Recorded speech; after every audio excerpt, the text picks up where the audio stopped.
katika jina la Yesu. Hamjambo? Hamjambo tena. Kwa majina mimi naitwa Caleb Sembi, baba Alfred Muhandali. Bwana asifiwe. Bwana Yesu asifiwe. Aliyelala ni babangu, ingawa sisi ni wakubwa. Baba yangu mzazi kamili ndiye aliyemtangulia, naye akafunga. Amekuwa mtu mawaidha kwangu katika maisha yangu, lakini Mungu, kazi ya Mungu haipotolewi. Ni maombi tu mtuombee. Jina langu ni Joshua Mandani. Asante.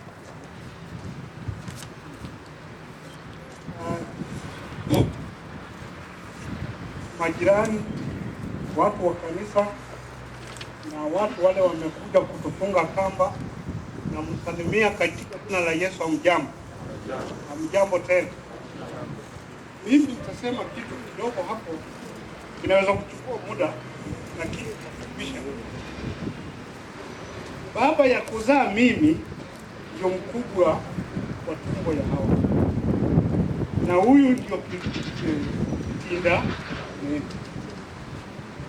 Sasa wakati nilienda shule mwaka wa 60, nikasoma kwa miaka 4. Sasa hiyo ni 64. Na wazee wa zamani hawakutilia maanani sana masomo.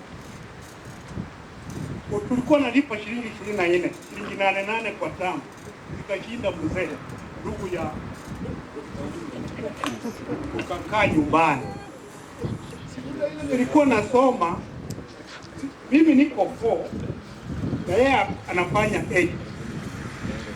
Wakati ulirudi nyumbani, akaenda secondary, akamaliza form 4, akaenda kaandikwa kazi. Na kitu muhimu, pengine kwa watoto ya ndugu yangu, nimeona wawili sasa wako na akili kidogo. Akakurudisha sasa wapi? Standard 5. Tukasoma standard 5 mpaka form 4. Watoto wawili. Nilipotoka form 4 nikaenda training college. Sasa nini? Walimu. Na huyu mwingine ni mkubwa kwa pata. Yeye akakuja kuwa accountant. Sasa ukiangalia kitu kama hicho ama roho kama hiyo, saa hizi watu wengi hawana hiyo. Kwa sababu angetuacha tu hivyo, hata mimi singekuwa mwalimu. Hata huyu mwingine ndugu yangu huyu hayuko hapa sasa, ni mgonjwa, angekuwa accountant. Na nimefanya hivyo mpaka nimeretire. Sasa ni miaka ngapi? 5. Sasa roho hii ilikuwa nayo ya kuonea ndugu yake huruma, mpaka akakuja akakutoa. Tumewacha shule kwa miaka 4, akakurudisha tu hai. Na wale tulikuwa na hao wanaingia form 1. Sasa mimi nasema hii boma alikuwa mtu na tena kuangalia mtu akiwa mwerevu, usimwache akupie tu umuhimu kwa sababu umekosa shilingi na. Sasa hii boma iko na nidhamu, wakati baba mwenyewe amekuwa. Na sisi tunaomba watoto hao, ndugu zangu na wadada zangu, waendelee hiyo nidhamu, kwa maana baadaye tukianza kusikia mfurugo iko, tutajua wenye walishika steering wamekuwa wadhaifu. Ukirudi kushikilia mahali mtu alikuwa shujaa, unajaribu sana uone umemaintain hiyo ushujaa, kitu kisitokee kibaya kuonyesha kopengo. Sasa nawaomba kijana mkubwa na kuomba, sisi tuko karibu, mimi nakaa Kitale. Kama neno liko hilo huwezi kuja haraka, ambia sisi tutakuja. Tukuje kama naweza kutuliza kufanya, lakini hatuombi maneno kuweko. Tunataka usalama ya hapa ikuwe, hata hapa iendelee zaidi. Nilisema nitaongea sana. lakini sasa wacha nifupishe kwa sababu wengine wanataka kufanya nini? Kanisa yetu ya Friends, majirani, marafiki na watu wote wa ukoo ambao wamekuja kusaidia matanga kuomboleza kifo ya mpendwa wetu Mzee Mavisi. Nasema hamjambo. Hamjambo tena. Na Bwana Yesu asifiwe. Mimi kwa majina nitasahau. Kwa majina naitwa Florence Msadia. Huyu anaongea ni ndugu, ni shemeji yangu. Wale wanatoka hapa wote ni shemeji yangu. Mimi ndio mkubwa wao. Mzee wangu ni mkubwa wao. Ndio huo unasikia wanasema walikuwa wawili werevu. Ni mgonjwa, angeweza kukuja. Hata saa ile mlikuwa mnaandika history, alijikakamua, alikuwa anaongea na mmoja wenu kwa simu na akampatia pengine mahali mlikuwa star. Amesema poleni kwa watoto wake wao hawa na wajukuu. Anapenda hii boma sana. Mume wangu ile huyu anasema huwa anakumbuka hii boma. Huyu mzee Mavisi alifanya hawa watoto kuwa vile wanakaa. Kwa ajili gani? Aliwapeleka shule. Majina naitwa Flora John, mimi ndio ule basketball player. Nashukuru Mungu sababu ya fadhili zake na neema yake iko hai. Nasema pole kwa wote kupoteza babangu na nampenda sana, alikuwa baba mzuri mwenyewe.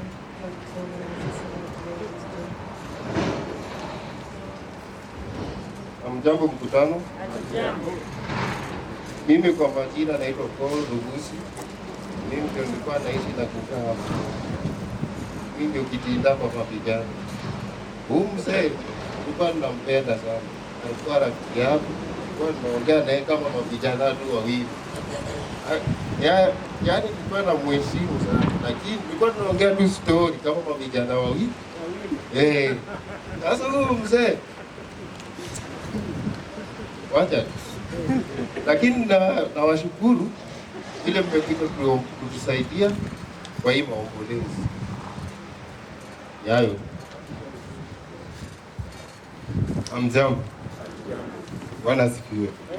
Kwa majina naitwa Moses Munzazi Christian Mavisi Mwandare. Mimi niko na jina 5 kwa hii familia. Ningependa kuwasalimu na kuwashukuru kwa kutusaidia majirani, watu wa kanisa. Na nikiongea kuhusu huu baba yetu, ningependa kusema kitu moja. Huyu mzee mnamuona hapa alikuwa rafiki wa watoto wake pia. Hata rafiki wa kila mtu. Tulikuwa tunaongea na yeye kama vile unaweza ongea na kijana mwenzako, vile unaweza converse na mtu yoyote ule ambaye unamjua, unamchukulia kama rafiki. Apart from kuwa hivyo, huyu mzee alikuwa na mawaidha mengi sana kwetu. Alikuwa anatuongoza spiritually na alikuwa anasema kila mtu ana wakati wake wa kuelekea hiyo njia. Hakuwa anatusurutisha, hakuwa anatuchapa, lakini mawaidha ndio ilikuwa kitu ya muhimu. Kwa vile tuliona hiyo ndio system yake, tulisikiza mambo yake. Tulikuwa tunafuata, tulikuwa tunajua anapenda hivi na apendi hivi. Na ukimtaka kumkasirisha, utaenda kinyume na vile yeye mwenyewe anataka. Sasa huyu mzee ametulea hizo miaka zote na ametupenda, ingawa unajua nyinyi wote mko na watoto, hata sisi tuko nao. Unajua mtoto saa zingine anaenda hivi na hivi. Alikuwa anatuelekeza kwa njia ambaye ni ya Kikristo na ni ya kihaki na ni ya ukweli. Sasa mimi ningependa kushukuru huyu mzee mali yuko. Najua mali yuko na Mwenyezi Mungu namshukuru kwa ile kazi ambayo alifanya hapa na ile kazi ambayo alifanyia wengine na wale hata ambao maybe hatujui, hata mengi labda hata nyinyi ndio mnajua zaidi kutuliko, kwa sababu his last years nyinyi ndio mmekaa naye kwa kanisa, nyinyi ndio mmejua, ingawa si tulikuwa tunakuja once in a while kwa sababu tumeshikwa na makazi Nairobi. Si ati tulikuwa tumesahau huku ama kitu yote. Angekuamka saa hii angewaelezea. Sawa, mimi sina mengi ya kusema, haya ingine yote mtajua kutokana na wao wengine. Asanteni. Bwana asifiwe kanisa. Amen. Bwana asifiwe tena. Amen. Leo kwanza kabla sijasema chochote, nataka tu kushukuru kwa watu fulani. First of all, ningependa kushukuru Mr. Lelei. Huyu mzee amefanya ile kitu yenye sikufikiria mtu anaweza fanya. Lelei si Mluya. Lelei ni mtu alikuwa rafiki ya Buga. Lakini yale amefanya kwa hii boma, yale ametenda kwa mawazo yetu na kutupatia ushauri, Mungu tu ndio anaweza mlipa.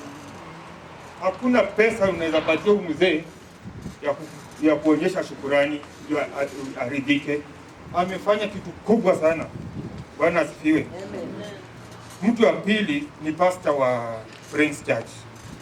Huyu amekaa hapa, mama tafadhali. Huyu pastor amefanya kitu yenye inaweza fanya hata nilie. Immediately mzee alikufa tu hivi. She was the first one in the muta. Hata sikumpigia simu. Sijui hata alijua aje. Alikuwa tu huko. Bwana asifiwe. Alifanya mambo ya ajabu, akakusanya watu wakakuja pamoja na sisi na akasimama na sisi akaniombea hapo. Nilikuwa tu peke yangu hapo tukiwa na Paul. Na kwa hiyo Mungu akubariki. Na wale mapastors wenye walikuwa wanatoka kwa chachi yako wamekuja hapa, wametushikilia, wametufariji. Bila nyinyi na kuambia hii kazi haingewezekana. Ninawashukuru sana. Kitu ya tatu, the third person as a third group of people ni majirani wetu. Majirani wetu wenye wanakaa hapa. Hii ni land yenye wakale wanakaa. Na sisi ni Waluya. Hawa watu wamefanya vitu exemplary. Sijawahi ona kitu kama hiyo kwa maisha yangu. Wenyewe walikuja wakati walisikia mzee amekufa. Walikuwa wanakuja tu hapa, wanaanza kupika. That time hata brother yangu alikuwa hajakuja. Wanaanza kupika wenyewe, wanaleta maziwa yao. Wanapikia watu chai. Si tunakaa tu hivi ati tunashughulika na maneno. Tunaona sapa imeletwa. Tunashangaa ilitoka wapi. Kumbe hao majirani wetu, good neighborliness ni kitu mzuri sana. Wametusaidia sana. Wanapika, wanaleta maziwa yao, hawatulipishi. Wanatupatia kuni. Wengine wanatupatia moral support, tulifurahia sana. Mungu awabariki kabisa. Sasa the fourth thing na ningelipenda kusema, mimi ndio nilikuwa the last person nikiwa na mzee, nikiwa na Paul na bibi yangu hapo. Mzee tulikuwa tuna project fulani tulikuwa tunataka kufanya na yeye.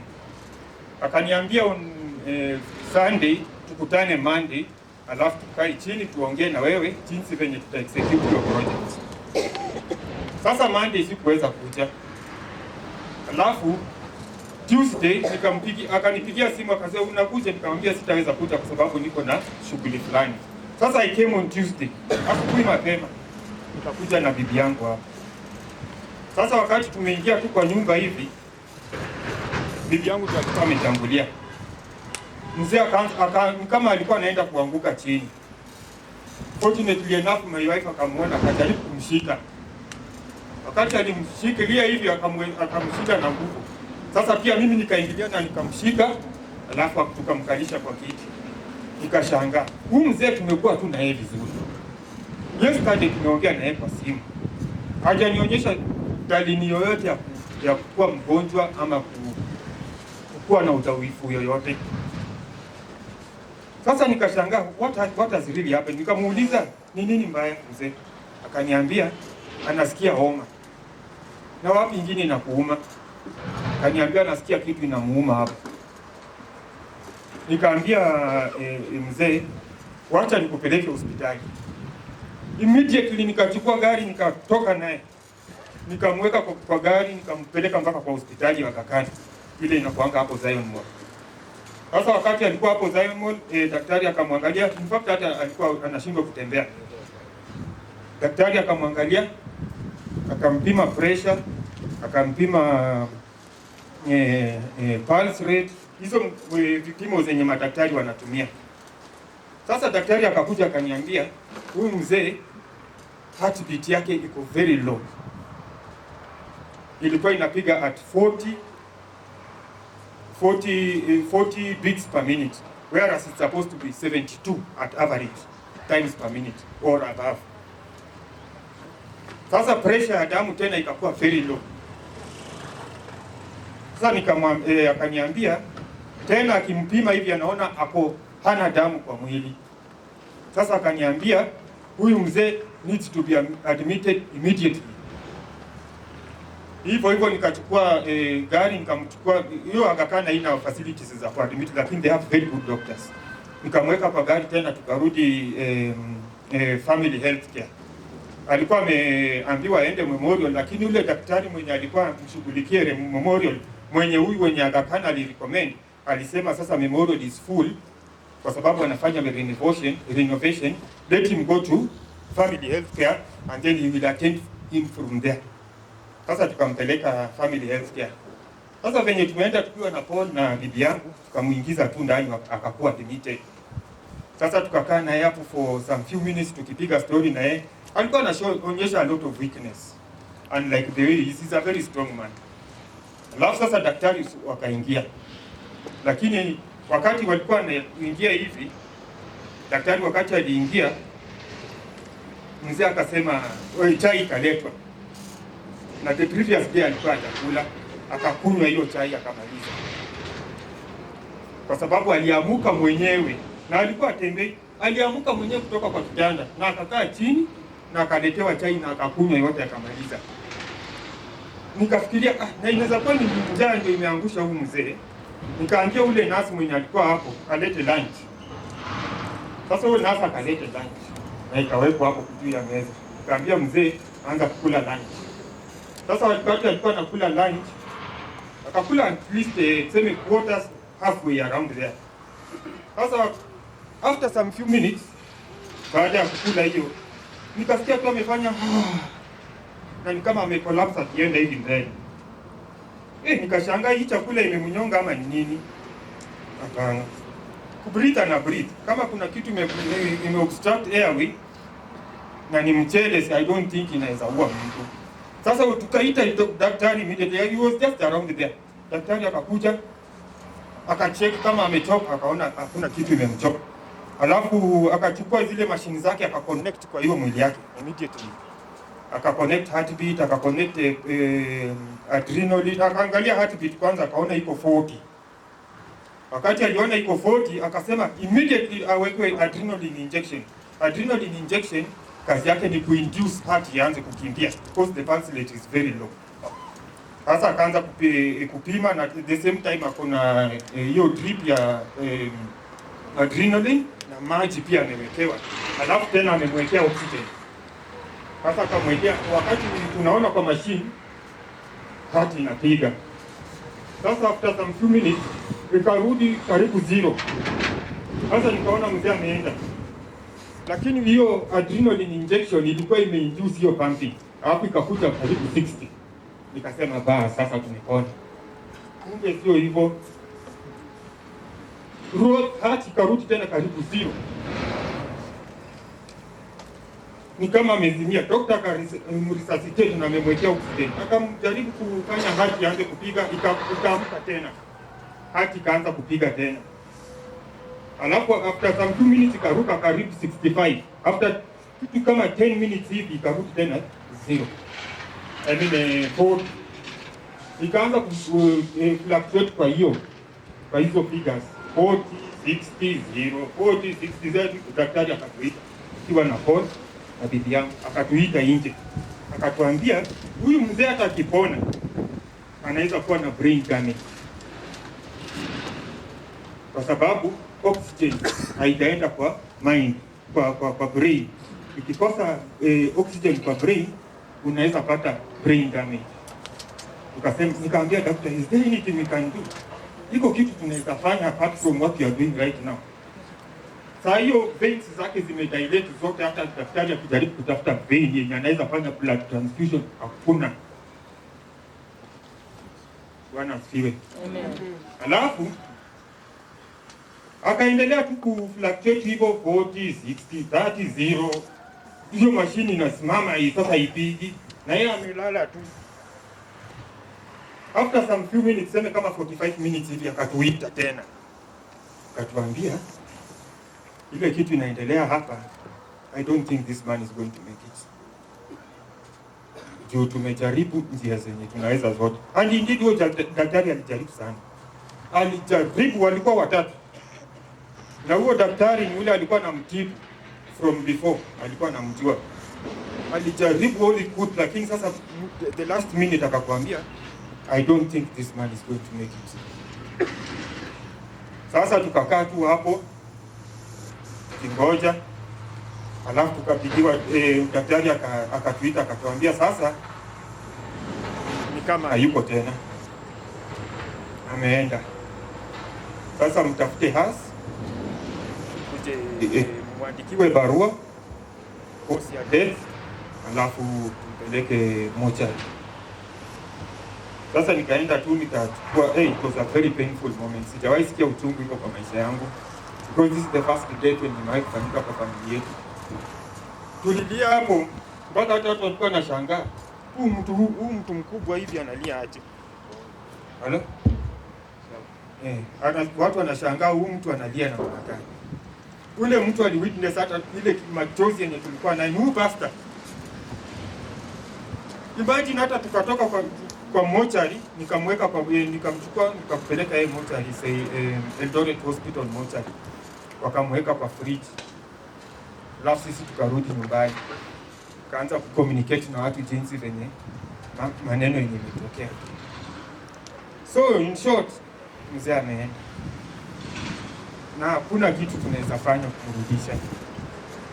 Ile kitu yenye iko ni kujaribu kudevelop ile legacy yenye alikuwa amewacha. Huyu mzee alikuwa mzee mzuri sana. Singekaa hata for 3 days bila kumuona. Nilikuwa nakaa hata nikikaa tu 4, 5 days lazima nikuje tu hapa. Nikuje nimuone. Hata ukae shinde mpaka hapo jioni tunaongea tu na yeye.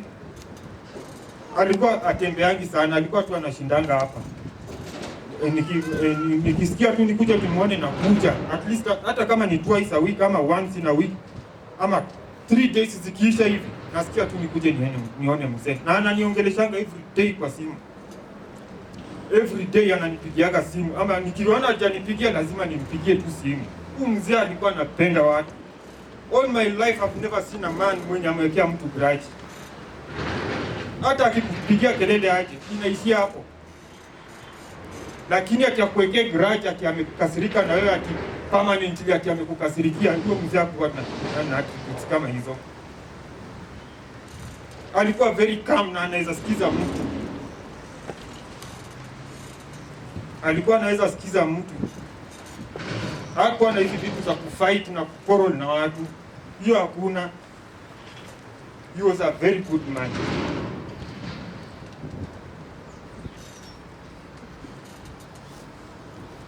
Mungu awabariki.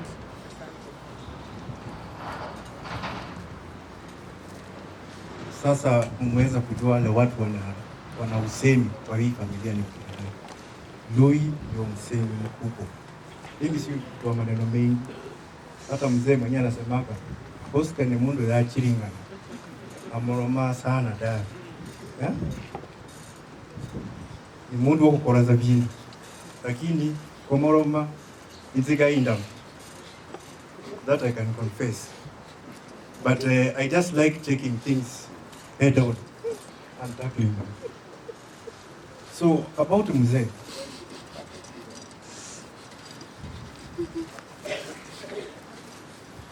Mzee is my role model. everything that I am today is about mzee.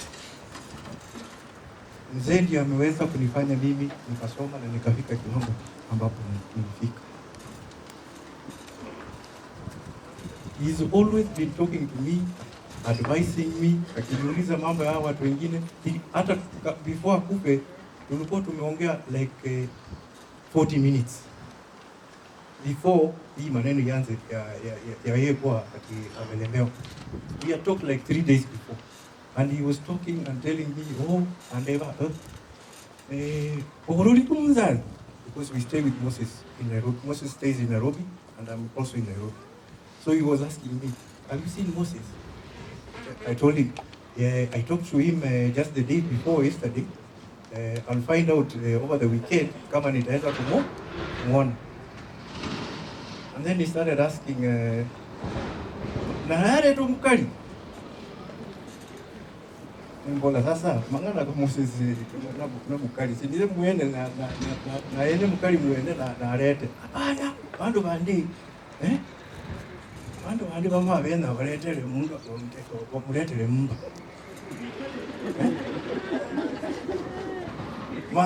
Tabza alafu sasa kitazana mna hiyo. Yeah? So he was telling me something, but I was not getting it. It's like he was already pushing the ball to me, but I did not understand that. So when we talked about, and then he talked about this thing that we want to do, this project. I'm just making you aware. Tigira bandu bana kokora kindu yandi na iru buri komana. So he was telling me this project that we are going to do, and we are already tackling it with the family that is here. I will inform you of what happens. So then, well, yeah, you go ahead. If you feel that is okay, just go ahead. I have no objection. Because he was seeking my opinion if I was okay with it. I mean, I'm not going to oppose it. Why should I oppose that the majority have said yes? I as a single person siwezi kupata kitu yenye watu kama 5-6 wamesema hiyo. So akasema okay, sawa. Utakomola mgamba. Then we waited for the Tuesday now. When now the Mili, Louis and Poro want to have the meeting with the Mzee. So it was supposed to be at around 10, So at around 10 something, I'm called by Megi. Tuko hospitali na mzee alianguka. Alianguka tena. That's what I told her. Because alikuwa shaanguka some time back. Is it when? Some 2-3 years ago. There was a time alikuwa pia ameanguka. So we really struggled to kumtreat, na baadaye ilikuwa successful. In fact, he had to undergo some surgery. Watoe maji chini ya kifua. Then akapona. Akakuwa sawa. So I thought it was the same thing that was happening again. Sasa nikamwambia huyu, is it the same thing again? Akasema no. Alikataa jana, hakuwa na appetite, akakataa kukula, akalala, ameamka sasa hivi tunaona hapo ameanguka chini asubuhi. Sasa hivi tumekuja mkutano. Nasema labda huyu hajakula. Huyu mjana kulanga kweli. Chukura kibe mbimu. Bango chukura kibe kali kumuhe na ura kulia. Nembola Mili. Are you really sure? Because I've had instances whereby msakuru mwene ya ngobera ngola chukuri kuliona. Mainzi mwene ngora zijudi zange ndo masedi wa kulichukulia. Is that true or not? So I was asking Mili, how is it possible that huyu mzee anaweza kuwa amekosa chakula ndio maana ako weak akaanguka chini? Akasema hapana. So nikasema okay, peleka yeye hospitali tujue ni nini itafanyika. Sio hapo kwa hospitali sasa. Okay. Wacha daktari ile ripoti tutapewa uniambie tujue ni nini so that I can make the necessary arrangements. So I'm called shortly after that conversation. Mzee sasa is being put on oxygen. and she was sounding like now she wants to cry. So I console her and tell her, hey, oxygen is not a problem. Maybe blood is short of oxygen. Wacha apewe hiyo oxygen, ndio mwili ijaribu kufanya nini? Kurudi. It's not a problem. Usijali. So that was done. Hatukukaa hata dakika 10. Nikaona simu ingine, nikajua sasa hapa there is a problem. Sasa badala yeye kuniambia kitu kwa hiyo simu, nilikuwa nasikia kilia.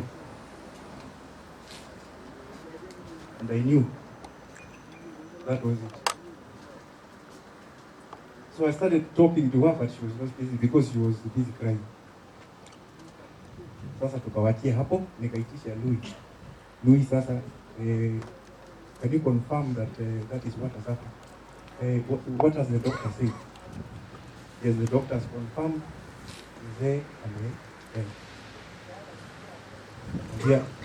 Now we just need to take the bull by its own to find ile kitu ambayo inatakika.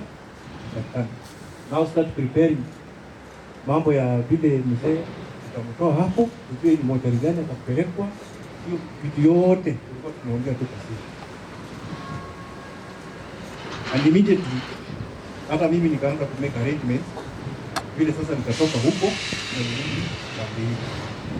So in short, what you're saying is, yes, we have lost the mzee. Mzee is part of us. We've never lost touch na huyu mzee. Vile hao wengine wamesema, the conversations that we used to have with mzee, I don't think other people have such conversations. You can talk of things that are unimaginable na huyu mzee. Sisi tulikuwa tunaongea tu. There was nothing like kuficha anything. Yake ilikuwa tu ni wazi. So tulikuwa tunamheshimu. Hata wakati alikuwa anakuja huko na Nairobi, wakati mwingine alikuwa anakaa huko kwetu, ni wajukuu ndio alikuwa anashughulikia sana. Na alikuwa anapenda wajukuu wake. Hata alikuwa anaweza ongea na wajukuu wake kwa simu na wao ukose kujua hata walikuwa wanaongea. Unakuja tu kuambiwa like 2-3 days ago, you know we talked with grand aliwaambia nini? Alisema atakupatia book tukienda huko next holiday. Oh, then why did you just tell me that you talked to Mzee? So I take it upon myself now to call Mzee and also pump up that conversation so that I understand. Maybe he wanted something and he was going through the kids.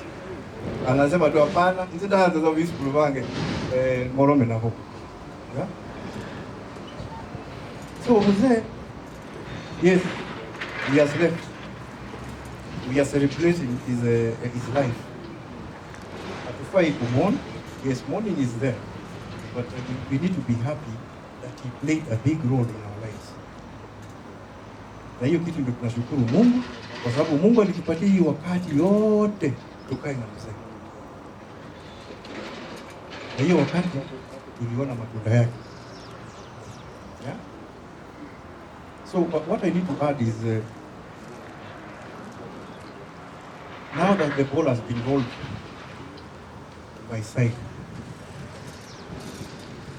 I accept that this is a very, hii ni muziki wengine kubwa ambaye mimi singeweza, yani ile role, ile vitu mzee alikuwa anafanya ni muziki kubwa sana. Siwezi sema ati nitaemulate 100%, but I will do my best, what is capable kwangu, kujaribu kufit kwa hivyo, because ile kitu yeye alikuwa anafaa, nguvu yangu yake ni kubwa.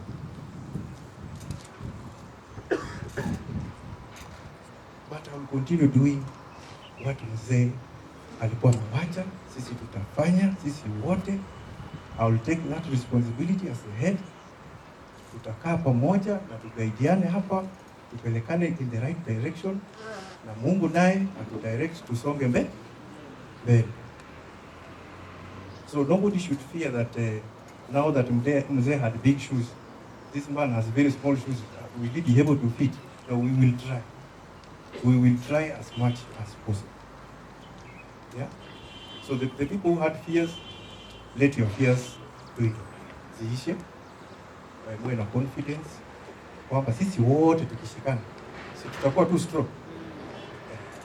Ni kila mtu sasa achukue kijiti yake alete, mwingine ashike, tuongeze pamoja to build something strong. Watu wasiseme tu Oscar kila kitu Oscar kalimundu nata mikuku kinga zamazi kusira ande Oscar nini. Bantu take responsibility as well. Yeah. People should be able to take responsibility, and then we support each other. That brings morale. No konjimundo alafu orode akuzia kalibimweno ulaurai. Lakini no konjimundo alafu waste uira na inyuma ora. Na siubi kandi ukonjimunde hara kwe.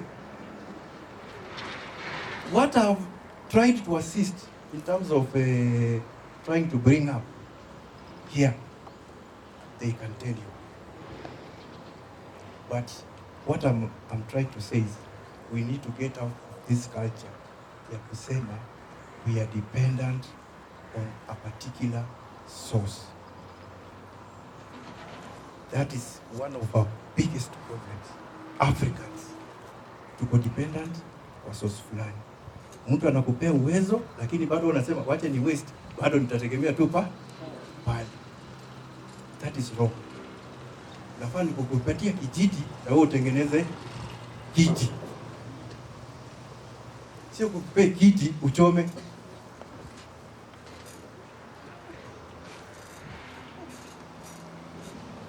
Unaelewana? So empowerment is the key.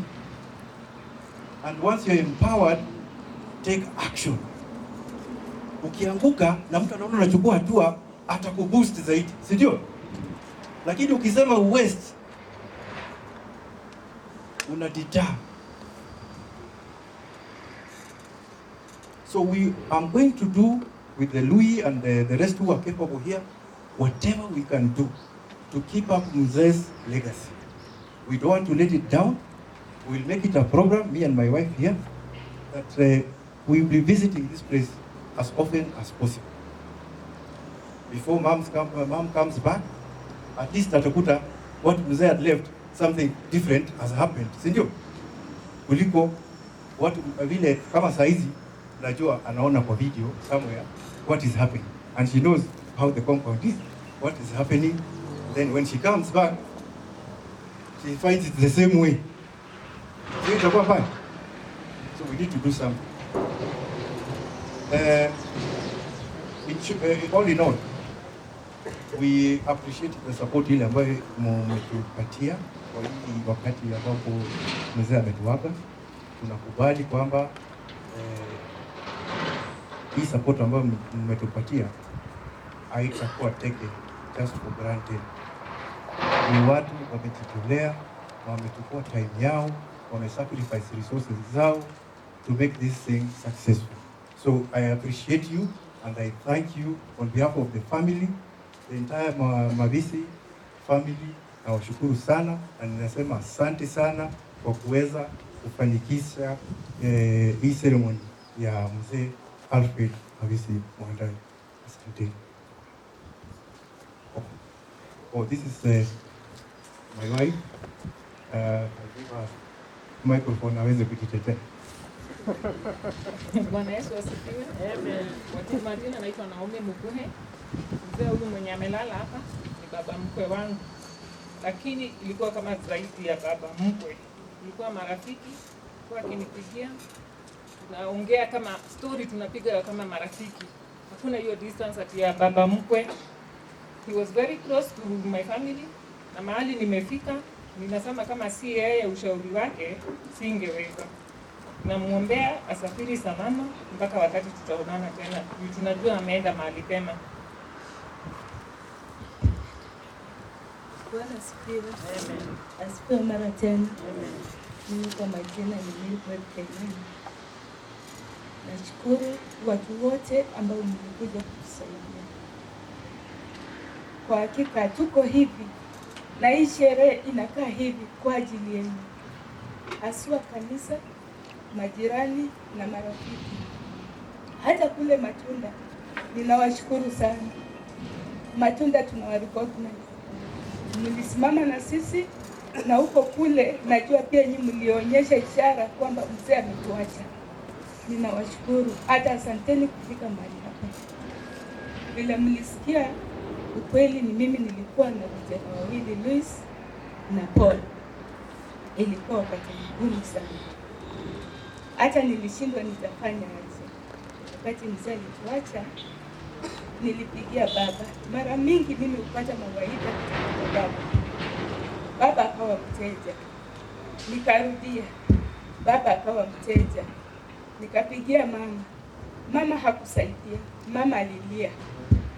Nikakata, nikafikiria tena, nikakumbuka pasta wa kanisa langu ambao ninao Family Church, Pastor Nando. Nikampigia, hakushika simu. Nikalala kwa kitanda kando na baba. Wazo lingine likaja, pigia rafiki wa karibu ambaye ni Esther Wasige. Sijui kama amefika. Esther Wasige. Esther Wasige ni mkubwa wa Children Department Busia, na ni rafiki wa karibu, ni dada yangu, na sijui niweza msema nini. Wakati nilimpigia, Esther aliniambia, be a woman, kuwa mwanamke. Ni wewe tu ambaye utafanya wale vijana wasimame. Bila wewe, ukikuwa mudhaifu, hautaweza. Actually, nilirudi nikapanguza machozi, nikaambia Lui, what next? Baada ya kunyamaza, Lui, what next? Lui amenyamaza. Na kidogo kwa kutoka. Mimi ndio huyo kwa simu. Nikapigia kwa simu ya baba, nilichukua simu ya baba. Yeyote mwenye ulipata simu ya baba, ni mimi nilikuwa na the last call, hashiki simu. Second last call, hashiki simu. Lakini wa kwanza nilipigia huyu, lakini sikuongea. Nilishindwa kumwambia. Na nikajua hata nikipiga nduru, atatambua nini naendelea. Sikumwambia. Sasa wale ambao nilipata kwa simu was Lelei.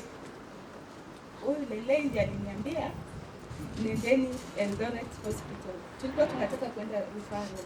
Akani advise akasema referral mtasumbuliwa sana, itaongeza uchungu juu ya uchungu. Peleka Eldoret, mumaliza haraka mrudi nyumbani. Na hakika tulienda Eldoret Hospital na tukaambiwa bei na kila kitu. Tukarudi tukachukua hasi, tukaweka mzee, tukapeleka mochari.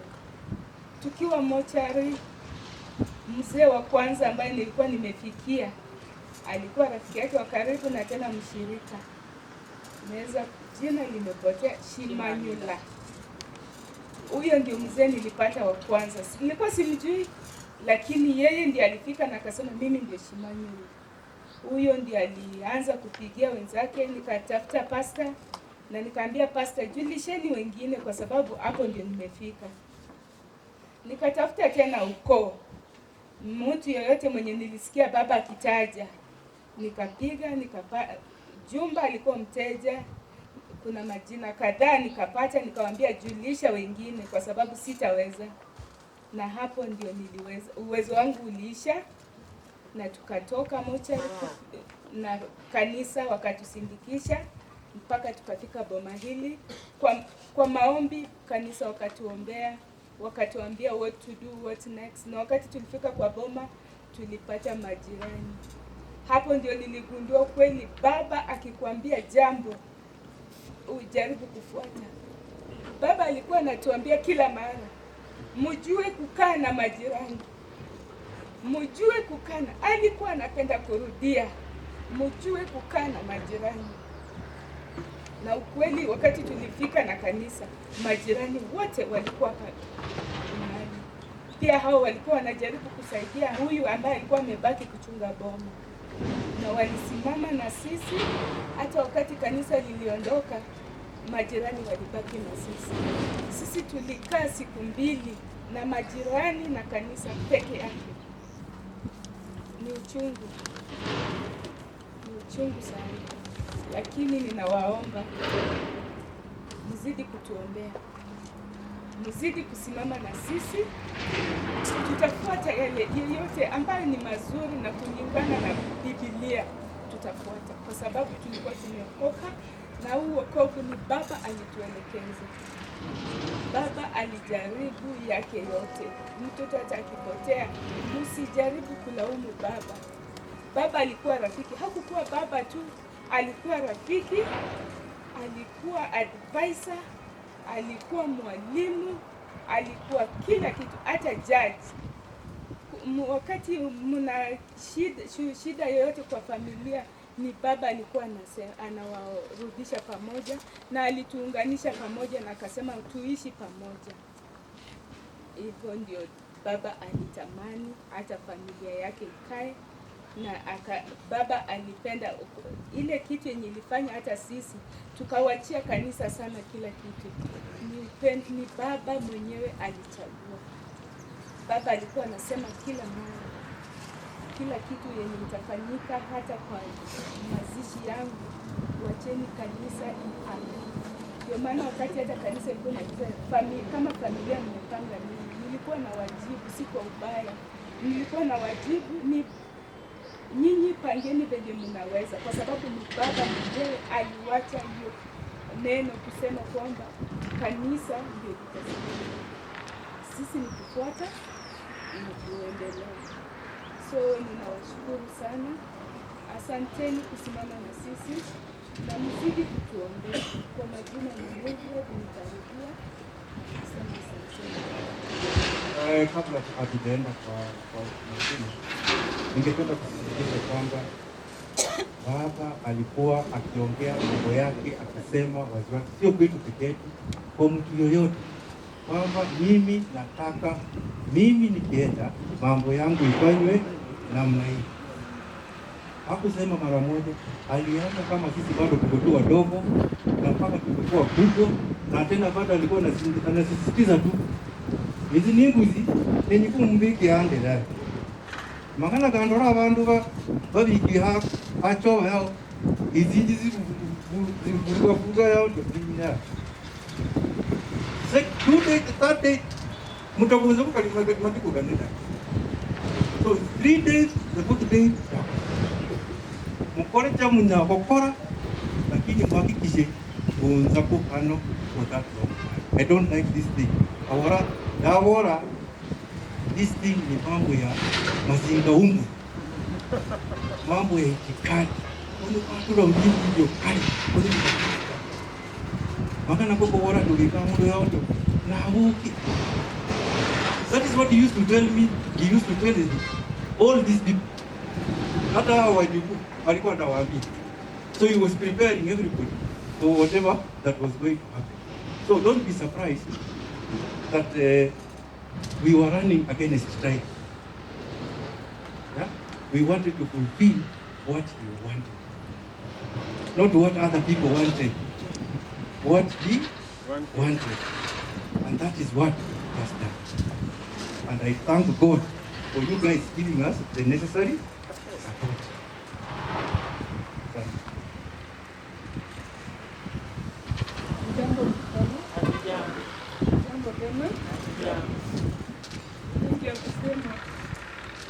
Nataka kusema naombi tu for your program naona there is a widow. I think there is a message from my mom. My mom is in the US and she could not make it. Angeweza kukuja kwa sababu alijaribu kubook flight ya kukuja, lakini kwa sababu hii mambo ya COVID restrictions inamlazimu wamweke quarantine for more than 2 weeks huko kwa airport, wahakikishe wanamupima ana COVID ndio waweze kumpatia nini go ahead ya kutoka kwa hiyo nchi aende kwa nchi. So aliweza kuprepare message ambayo nitaweka kwa speaker ili muweze kusikia.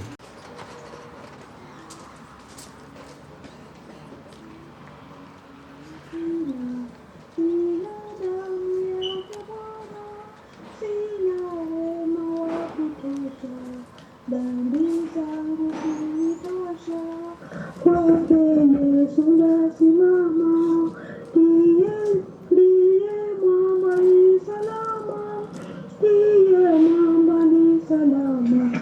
ndiye mwamba ni salama. Mulembe libugana, mulembe bashomi, mulembe bendebe, mulembe bandu bose. Inze Mary Muhandare mbe hano Amerika. Wamoroma n'omusakuli dikulukuta olw'okwamoroma nage lwali Jumatatu.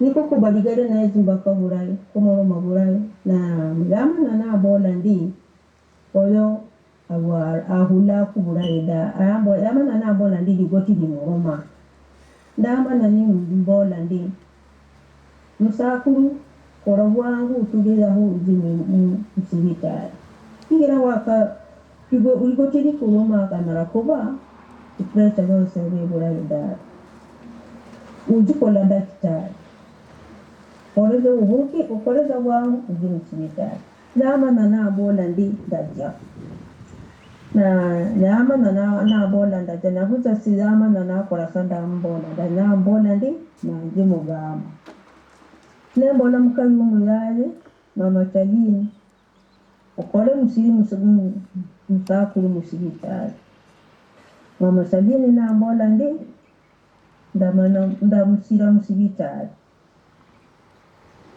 kuba bwache subuhi wakabiri ndamana ninguba isimu lele naba muteja ninguba ya mama Chalini kandi neba muteja nembora kubora ndibaya bana tana bakebona paka isini ningubira Lui mide nagimira isimu na yari musa 11 ja asubuhi nembola milimbe ni mubuchi ndi nambola kobebara nambola kare kuziza kola baba kobe kuniri mama na baba yengera kuma kutulikaleza kuli kugonza kuna baba kuna nayo ne bamola ndigo muduka yo ngubiri simu mubiki simu yayo 3 ways gulizi kutambora kandi omora gulizi post komorome hala kumwa muri lunch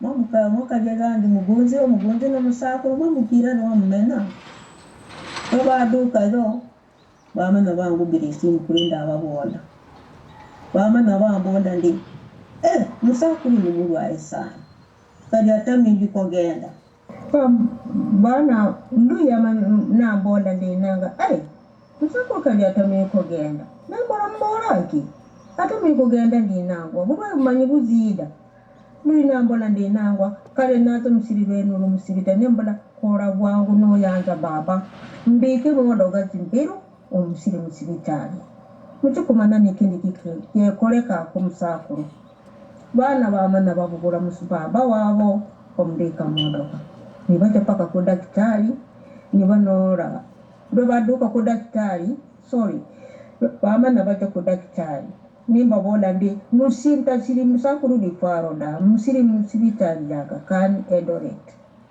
bana bakora ndura baduka ku daktari yamana nabo nabima musakuru nabo labana pressure they very low na kandu moyo bigo bogenda gara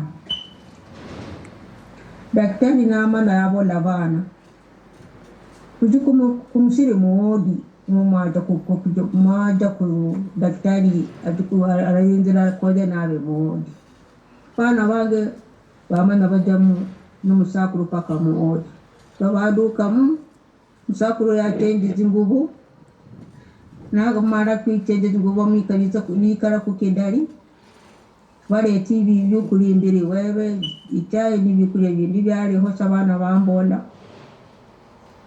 ni ba musakuru yanwa kuchayi kando dukutanga yanwa bura takabiri jamana kembu sesena managwaza kukendari yamana ka bana banubura baranga daktari bagerisa kubukiza musakuru biranye batakuja oxygen gana lekandari babola bana siri baba winyu moteri ndo bana bali bazeza moteri batende barai bamana babora ndi tamsiri murifwaro da musiri lifino Eldoret. Ninashukuru kwa wale majirani walitenda hayo mambo mema. Mungu ambariki sana. Asante sana kwa majirani wote. Asante mara 10. Nilifikiri niko peke yangu, kumbe majirani ni dada zangu na ndugu zangu.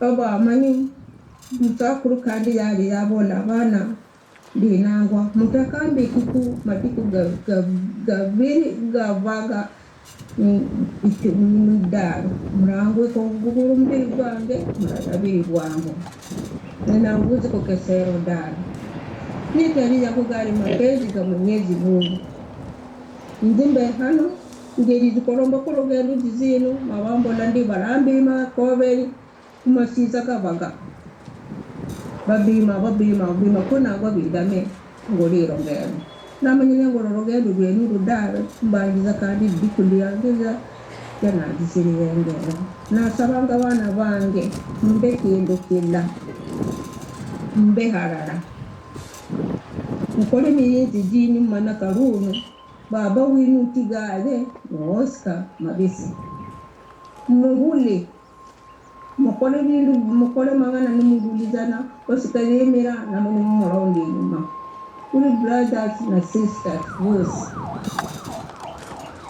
ninaboge nyine tembe na gandi gameda kudawe temukora bakristalo musale bana bange musale mugizi dubo mwana wa Nyasaye abe yuguru arakurinda kunyikosi na arakobo wakosi mugole mukisini nda sorry niyagoge nyine sande kubosi bakrista nabaje kukushoma nuko koko maliga sande muno. Thank you. Asanti. Kama ulikuwa na nyumba moja means wewe, mke wako na watoto yako, hiyo ni nyumba yako. Sasa ujue wewe iko na nyumba 2. My friend ambaye nilijuanga yeye juzi, Mose, kwa unyenyekevu na kwa heshima ufuge hiyo club. Waje hiyo club, kuja club yetu ile tuko. Welcome to our club. Wefanya hima, welcome to our club. Pipi abasalo upata ile ambaye kidogo kombo unanyorosha kuliko kupata ile inanyoroka alafu weke kombo. Sio ni kweli wa mama? Sasa unajua tunajaguanga hata kwa Wanandi kuna watu walikuwa naitwa waimbaji. Najua Wanandi walikuwa wanatayarisha wasichana. Kuna wale walikuwa nafunga wasichana maridadi ya kitaeri na aoi hiyo. Anasema iko ingine ile sabe nakuja maridadi kushinda hii. Na hawa walichagua mpaka wakati ikapita hawa. Wengine walikosa kabisa kuoa. Wengine wanaoa na kwa sababu amezoea ile club yake. Mnaita senior bachelors club. Sasa akawa ngumu kujua kukaa na bibi. So mimi nasema my friend, karibu kwa club yetu. Waje hiyo club nyingine Waluya wanasema ya Musumba. Club ya Wasumba waje mbali. Kuja kwa hii yetu alafu tuwe pamoja. Unajua wanasema the number ndio inafanya mzigo kuwa nini? Jepesi. Kwa hivyo wewe ukilete sasa ile mzigo ilikuwa mzito kwako inakuwa nyepesi. Alafu ukiongezwa na hao wengine na wengine na sisi yote inakuwa nyepesi. Hiyo. My friend, wanasema rafiki yako ni ile naambia wewe ukweli. Kama wewe ulikuwa unapitanga kwa nyumba ya nyasi, waja. Pita kwa nyumba maridadi kama hii. Waja ile napitia gombo ya nyasi. So ndio uweze hii viatu. Hii viatu ni mzito. Oscar alisema ni mzito, ni kweli. Haitavaliwa na mtu mmoja. Yeye alisema, niliona kabisa anasema sisi yote tufaa hii viatu ndio mambo hii iwe rahisi. Vijana Arap Ogui, wapi vijana naitwa Arap Ogui, nataka wasimame tu penye wako. Yes, Arap Ogui. Sasa Ogui ametoa kofia, amewajia hawa siko hapa watu tatu ambaye mimi nafikiri wamewajiwa kofia, sio ni kweli? So wapi mtu mwingine? Mimi najaribu kutupa maji, sioni mwingine. Mai Louis uwe hai. Very good. Sasa unaona hao watu ni wanne ambao wamewajiwa kofia ya Ogui na viatu ya Ogui. Ukiwa na maneno unaangalia hii watu ine. Wewe unafikiri kama Ogui alikuwa na wanande wanaitanga Kipkelenjulua, yaani ile ndume akifanya hivi milima inaanguka. Sasa kama Ogui peke yake alikuwa anaweza kuongoza hiyo, wewe unafikiri hiyo watu ine tashindwa? So mimi nataka kaeni chini, sababu nyinyi sasa ni masomo yenu. Vila Ogui alikuwa na kasanga nyinyi kwa masomo. Ogui hajaenda na masomo, si ndio? Na unajua at one point lazima hata kama Ogui angekuwa iko, ingefika at one point penye Ogui anawaja nyinyi aone vile mnatembea peke yenu na hiyo legacy ambayo amepatia nyinyi. Kwa hivyo this is the time. Yes, msive moyo kusema now that our Ogui is no longer, sijui nani ataangalia sisi. Iko watu ine hapa kwa saa hii, iko sijui watu 6 au 7, lakini hivi karibuni itakuwa 8, alafu wanakuwa wengi, si ndio? Nao watasimama imara na watasukuma hiyo gurudumu, na nyinyi au watakuwa facilitators, lakini mwenye kufanya hiyo mambo iwe reality ni nyinyi kwa kukasana kwa masomo. I believe most of you mumesoma ile kitabu ya Dr. Ben Carson, si ndio? Alisema ni wewe peke yako utajiweka penye unata, si mtu mwingine. Huyu anawekea wewe ngazi ya fees, anawekea wewe ngazi ya hiyo vitu vingine, lakini kupanda hiyo ngazi ni nani? Ni nyinyi, sio ni kweli? Hiyo ndio kitu nataka niwajie nyinyi, sababu Ogui wenu alikuwa rafiki yangu sana, na alikuwa mtu anapenda. Hata mimi mwenyewe kuna siku moja alinichallenge mpaka nikaenda Gumbaru, ngawa nilienda miezi kadhaa. Yes, aliniambia you are still young and I want you to onja so that tomorrow nobody utaambia mtu can you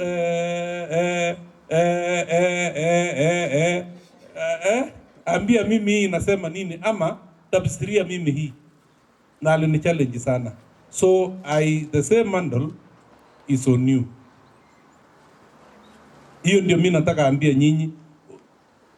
Ango Lieno ameongea mzuri sana. Anasema yes, usiseme hata kulete kuni lango lazima alete kuni. Hata kujota maji hapo Ango takuja kujota maji, ama tutaambia Ango hatuna maji. Alisema nyinyi mkasane sasa, vile mlikuwa na kasana sasa muongeze double. Na Gogo amesema mara 10, si ndio? Kasana mara 10 ya ile mlikuwa na kasana, ili penye Ogui iko. Unajua huyu Ogui hajakufa, mnafikiri amekufa? Amelala tu na amenyamaza na anaona nyinyi. Is still protecting you people. Anaona nyinyi vile muko, na anasema atafurahi sana saa ile anaona wewe napata A. Atafurahi sana saa ile anaona wewe nagonga A. Atafurahi sana saa ile wewe naona A. With distinction, ile wanasema hapa what? Bas, sasa si hiyo mnajua. Hiyo ndio kitu mimi nataka muushike. Hiyo ndio ile legacy ya Ogui iendelee ikionekana na iwe mumeitikia hiyo. Hiyo ndio kitu mimi nilikuwa nataka niambie nyinyi, kaeni chini.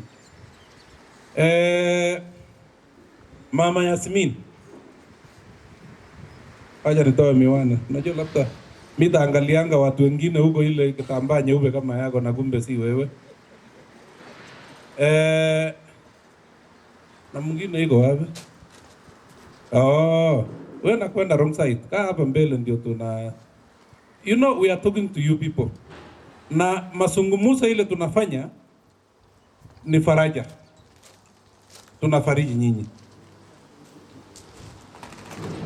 Kama kulikuwa na ile naitwa kitchen cabinet, ile mlikuanga nayo, kila nyumba iko na kitchen cabinet. Let me tell you, si mimi nimepitia hapo tu, mimi najuanga iko kitchen cabinet.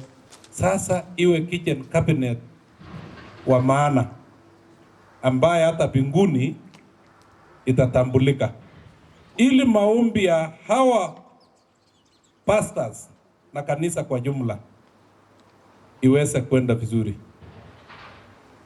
iweze kwenda vizuri. Mkue wa kuongea mzuri, vile Agui alikuwa naongelesha nyinyi, yule mlikuwa napenda yeye. Itaonekana ile mapenzi yenu na Agui na father in law wenu, itaonekana sasa wakati ya hakuna. Hii nyumba ya Mwandale kama itapomoka, wenye wanapomoa si hawa wa ndugu zangu na bwana zenu, wenye itapomoa ni nyinyi. Sababu utakuta watoto ya mama naitwa Mary, si ndio? Watoto ya Mary wanakula pamoja, hata wanakawa biskuti moja, wanakuwa na usaidiana pamoja. Na wakati msichana yangu naolewa kwa nyumba hii, ile upendo itafanya nini? Nani amekuja kumaliza? Sio msichana? Yes. Na mimi nataka ambia nyinyi, chunga hiyo kutoka leo. Ile kitchen cabinet ya rongorongo leo tumeweka kwa Waluya wanasema risua, si ndio? Haya. Tutatupa hiyo namna hiyo, ndio hiyo ipotee. Na nataka ambia nyinyi siri moja. Si kusema ati mimi ni Christian sana kushinda wengine. Mimi ni mtu ya kawaida. Kukiwa na maneno Mama Jasmine, hapana tembea kwa Mama Irene, Mama Chela, rafiki zako, unaambia maneno. Kukiwa na maneno, unapiga makoti na unaomba Mungu. Mama Lui, unajua mtoto yako ya kwanza ni Paul na atakuwa wa mwisho. Hao wengine watakuwa na mabawa, wataenda, si ndio? Mtabaki watu ngapi? Atakuwa wa kwanza na atakuwa wa mwisho. So mimi nataka ambiwe Mama Lui, kutoka leo wewe simama imara. Mambo ikitokea tutajua wewe na huyu na huyu. Hawa mama wanajua hii maneno, mimi nasema wanajua. Hata mama yako anajua, mama yako anajua, mama yako anajua. Lakini nyumba hii ikisimama imara, itakuwa ni nyinyi, si mtu mwingine, itakuwa ni nyinyi. So nyinyi ndio mtasimamisha hii boma, ama nyinyi ndio mtafunja hii boma ya Mwandale. Hakuna mwingine atafunja, si hao vijana yake, ni nyinyi. Ndio nyumba hii pomoke ikose kusikizana, ni nyinyi. Na hakuna kitu kingine ambaye mimi nawajia nyinyi, ni hiyo. Ni hiyo. Tumesema kuna watoto wengine ambaye hawajisikii vizuri kwa hii boma. Alright? Nyinyi pia. Nyinyi pia ndio mtafanya hawa wasaidie hii watoto ama wakose kusaidia hii watoto. Si mtu mwingine. Ama nimesema rongo kanisa? Ya mwisho, Madam Pastor, boma labda hawajui wewe saa hii majirani. Hebu simama tu wajue wewe uwe namna hii peke yake tu. Hebu fanya hivyo. Basi anasema ati hata kama inawezekana uwe mbele hapa waone.